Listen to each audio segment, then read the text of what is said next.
로마서 3장 19절 20절 함께 읽겠습니다. 우리가 알거니와 무릇 율법이 말하는 바는 율법 아래에 있는 자들에게 말하는 것이니 이는 모든 입을 막고 온 세상으로 하나님의 심판 아래에 있게 하려 함이라. 그러므로 율법의 행위로는 그의 앞에 의롭다 하심을 얻을 육체가 없나니 율법으로는 죄를 깨달음이니라. 아멘. 입을 막음이라는 제목으로 함께 은혜를 나눕니다. 오늘 19절에 모든 입을 막고 라는 말씀이 나옵니다. 우리가 이 앞서 로마서를 통해서 계속 나눈 말씀이 모든 인간은 죄 아래 있고 의인은 하나도 없고 선을 행할 수 있는 자도 하나도 없다, 이런 말씀에 대해서 살펴봤습니다. 이 말씀은 인간이 스스로의 행동에 대해서 착하다 또는 의롭다라는 생각을 완전히 차단해버리는 말씀입니다. 이 말씀으로 지구상에 숨을 쉬고 살아가는 그 어떤 사람도 자기의 의와 선을 자랑할 입을 다물어야 된다라는 것입니다. 이 말씀의 근거에서 인간에게서는 결코 선한 행동이 나올 수 없다는 말을 하면 우리는 어떻게 반응합니까? 결국 하나님의 말씀에 대한 경외심이 없다는 것을 보여주는 반응을 나타냅니다. 우리는 오직 성경에 의해서 하나님을 만납니다. 성경에 의해서 하나님의 뜻을 살핍니다. 또 성경에 순종하여서 우리는 신앙생활을 합니다. 비록 자신의 생각에 대한 확신을 가지고 있다 하더라도 성경에서 아니라고 하면 그 즉시 자기의 생각을 포기해야 됩니다. 이것이 크리스천이고 하나님의 말씀에 순종하는 모습입니다. 그런데 많은 크리스천들은 자신에게 순종하고 오히려 자신을 믿으려고 합니다. 자기가 생각하는 하나님을 믿으려 하고 성경에서 말씀하는 하나님에 대해서는 고개를 돌려버립니다. 그래서 철저하게 자기라는 틀에 둘러싸여서 자기 고집과 아집으로 멸망을 향해서 달려가는 것에 지나지 않습니다. 그래서 성도는 인간은 죄인이기 때문에 선한 행동을 할 수 없다는 이 하나님의 선언에 대해서 감사함을 가져야 돼요. 그것을 깨닫고 그 말씀에 순종해서 사는 것이 은혜예요. 우리의 어떠한 외적 행동을 보지 않으시겠다는 것은 하나님의 사랑이고 하나님의 자비하심입니다. 만약에 하나님께서 우리의 행위를 본다, 우리의 어떤 행동을 통해서 우리를 심판한다 하면 이 세상에 남을 사람은 아무도 없기 때문에 그렇습니다. 오늘 로마서 2장 12절에서도 우리가 살펴봤듯이 율법이 있고 범죄한 자는 율법으로 말미암아 심판을 받으리라, 이렇게 말씀합니다.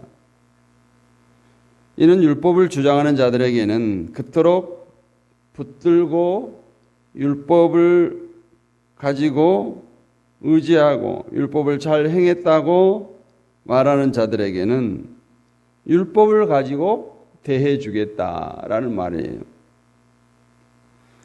그러나 우리가 앞서서 계속해서 살펴보지만 율법으로 인간을 대할 때 과연 살아남을 자가 얼마나 있겠느냐는 거예요. 하나도 없다라는 거예요. 마찬가지로 나도 선한 행동을 할 수 있습니다 라는 고집을 버리지 못하고 선한 행동을 기준으로 해서 남을 평가하고 이런 사람에게는 똑같이 하나님께서도 그 선한 행동을 기준으로 대하시겠다, 이것이에요.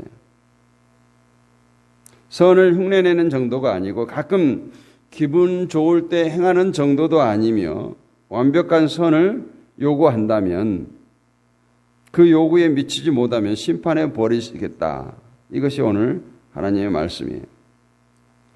그렇다면 과연 우리는 무엇을 기준으로 선택하시겠습니까?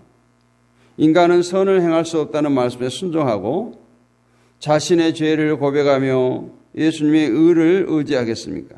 아니면 자신의 신한 양심 또 믿음을 끝까지 믿고 선한 행동을 통해서 버텨보겠습니까? 과연 어느 것이 생명에 이르는 길인가를 우리는 깊이 생각해야 됩니다. 그리고 인간은 선을 행할 수 없다는 말씀에 순종하겠다면 이 순간부터 우리 입에서 행해야 하고 실천해야 하고 지켜야 한다는 말이 나와서는 안 돼. 그 입 다물라 이 말씀이에요. 오늘 본 말씀이. 그러나 인간은 날 때부터 선악을 하는 인간으로 태어났기 때문에 선악에 대한 지식이 지워진다는 것을 포기한다는 것은 어렵습니다. 우리가 분명히 알아야 할 것은 인간이 선악에 대한 지식을 갖고 살아갈 때 어떤 현상들이 일어나는 것에 대한 진단이 정확히 있어야 됩니다. 그래야 자신의 행동이 마음가짐이 선악의 지식에서 튀어나온 것인지 아니면 믿음에서 나온 것인지 알 수 있기 때문에 그래요. 하나님께서 처음 인간에게 딱 금했던 것 한 가지가 있죠. 선악을 알게 하는 나무 열매를 먹지 말라는 것이었어요. 여기서 우리는 왜 하나님은 유독 인간이 선악을 알게 되는 것을 금하셨느냐. 그래서 그걸 가지고 뱀이 사람을 유혹하잖아요. 하나님처럼 되는 것을 원치 않아서 너희에게 금한 것이다. 이렇게 뱀이 유혹해요. 하나님은 인간이 선악을 알게 되는 것을 극도로 싫어하셨는데 인간에게서 생명나무를 빼앗아 버릴 정도로 싫어하셨어요. 그 이유가 무엇인가 하는 거예요. 인간이 선악에 대해서 백지 상태라는 것은 스스로 옳고 그름을 선택하지 않는다는 것을 의미하는데 인간이 스스로 옳고 그름을 선택해 버린다면 자신의 행동을 스스로 결정하게 되는 거예요. 이것은 선하니까 이렇게 하고 저것은 악한 것이니까 하지 말자. 언제나 자신의 행동을 누구의 지배를 받지 않고 자신의 선악 기준에 따라 행동하게 된다는 것이에요. 그리고 그런 선한 행동이 거듭되면 선이 쌓이게 되고 결국 그 선이 근거가 되어서 자신을 평가하게 되고 남을 평가하게 되는데 이것이 하나님의 은혜와 전혀 반대되는 것이라는 얘기죠. 인간은 누구나 할 것 없이 하나님의 은혜로 살아갑니다. 은혜로 산다는 것은 인간의 기준, 인간의 행동이 기준이 되는 것이 아니라 하나님의 은혜가 기준이 되어 살아가는 것을 의미하는 거예요. 그런데 선악을 알고 있는 인간은 자꾸 자신이 쌓은 선을 바라보는 거예요. 그리고 자신이 쌓은 선 덕분에 이만큼 누리고 있다 생각하는 것이 선악을 알게 된 인간이에요. 결국 생명은 오직 은혜를 아는 자에게만 주어지는 것인데 은혜의 방식이 아니라 자신이 쌓은 선악의 방식으로 존재하게 된 인간에게는 이 영원한 생명은 가당치 않는 것입니다. 그런 인간에게 생명을 줘봐야 그것도 결국은 어떻게 생각했어요? 이것은 은혜가 아니라 내가 착하니까, 내가 잘했으니까, 내가 의를 쌓았으니까 이렇게 생명이 주어진 거지. 이렇게 말할 수밖에 없기 때문에 그렇죠. 이것이 인간이 선악을 아는 것을 싫어하셨던 하나님의 마음이에요. 오직 은혜를 아는 자만이 생명을 누리게 하겠다는 것. 이것이 하나님의 불변의 법칙입니다. 다시 말씀드리지만 모든 인간이 죄 아래에 있다는 선언은 인간에게서 어떤 선한 것도 나올 수 없다라는 것. 따라서 구원이 조건이 될 만한 것은 인간에게 아무것도 없다는 것을 잊으면 안 되겠습니다. 그래서 19절에서 우리가 알거니와 물은 율법이 말하는 바는 율법 아래에 있는 자들에게 말하는 것이니 이는 모든 입을 막고 온 세상으로 하나님의 심판 아래 있게 하려 함이라. 이 말씀은 율법이 인간에게 법을 말하고 있는 그 의도를 알려주고 있어요. 율법은 율법 아래에 있는 모든 자들의 입을 막아버린다는 의미죠. 목적이라는 거예요. 입을 막는다는 것은 할 말이 없도록 하겠다. 다시 말해서 너희들이 잘했다 못했다를 따지면서 하나님께 나오는 자들은 모두 심판으로 밀어붙이겠다는 것이 율법이 말하는 바다라는 것입니다. 사람들은 자기의 믿음을 어떻게 하든 스스로 증명해 보이려고 합니다. 예를 들어서 구제를 함으로써 믿음이 있음을 확인하려고 하고, 봉사하고 헌금을 드림으로써 자신이 믿음이 이 정도 되었다는 것을 증명하려고 합니다. 그러나 믿음은 인간 스스로에 의해서 증명되지 않습니다. 믿음을 인간의 행동으로 증명하고 보여줄 수 있다면 애당초 인간에게는 믿음을 만들어낼 자질도 있었겠죠. 믿음은 인간에 의해서 증명되는 것이 아니라 믿음은 믿음에 의해서 증명되는 것입니다.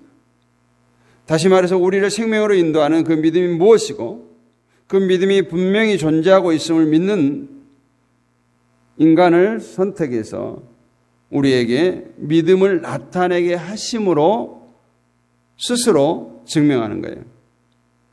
그런데 그 속에 인간의 생각이 뛰어들어서 인간의 생각이 개입해서 내가 해보겠다고 설치고 있는 것이 바로 지금 우리들의 신앙의 행위죠.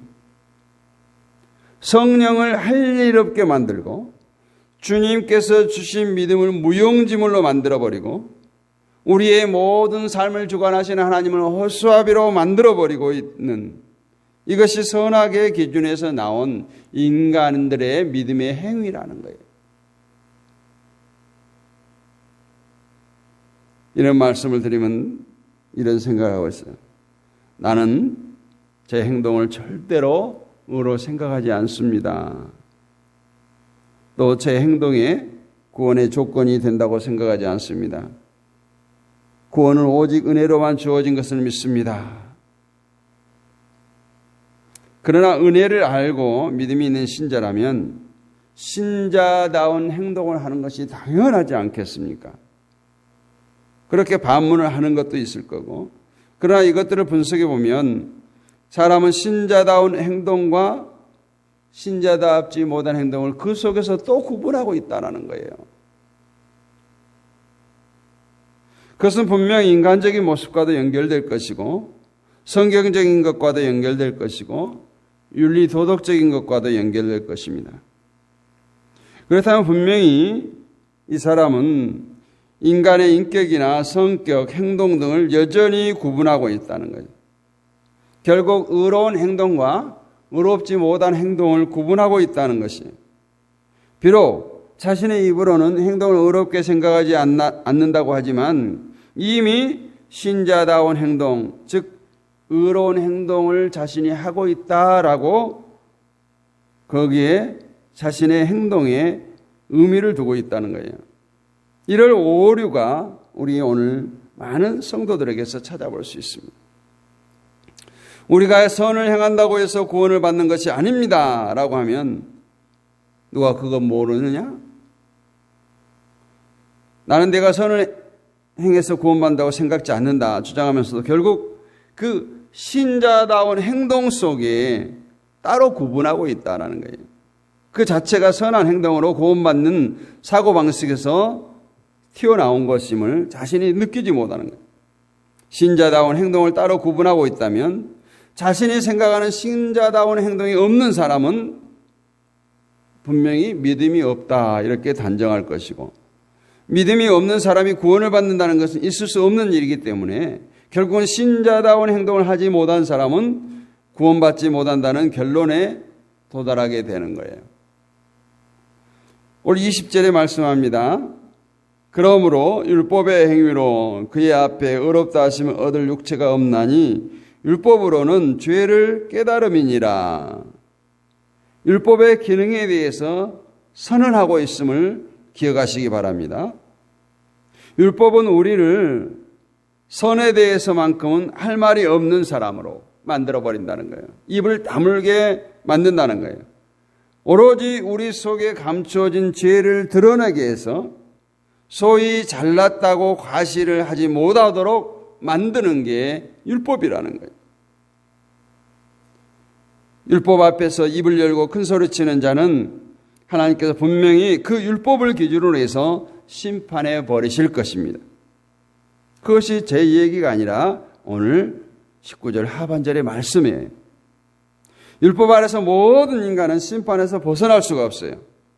그 율법에서 우리를 해방하고 심판에서 벗어나게 한 것이 바로 다른 의로 오신 예수 그리스도의 은혜가 아니겠습니까? 그래서 우리의 할 일은 뭐겠습니까? 오직 예수 그리스도의 은혜에 감사하고 그 은혜를 보여주는 것밖에 없어요. 우리의 모든 삶이 그리스도의 은혜를 보이기 위한 기회이고 도구인 것입니다. 그래서 우리는 행위로는 율법 아래에 있기 때문에 모든 인간은 심판의 대상이지만 그 율법을 종식시키고 오늘 갈라디아 3장 24절에서 말씀하신 것처럼 이같이 율법이 우리를 그리스도에게로 인도하는 초등교사가 되어 우리로 하여금 믿음으로 말미암아 의롭다함을 얻게 하려 함이니라. 여기에 이르도록 율법은 우리를 초등교사와 같다. 그러니까 예수께로 인도하는 안내자, 길잡이와 같다라는 것이죠. 그래서 우리는 그 예수 그리스도를 믿음으로 말미암아 의롭다함을 얻도록 오늘 예수 그리스도의 필요성을 깨닫도록 율법을 주신 것임을 알고 날마다 그 주님을 바라보고 그 예수 그리스도를 믿음으로 말미암아 의롭다함을 얻게 되는 축복을 누리는 저와 여러분이 되시기를 주님의 이름으로 축복합니다.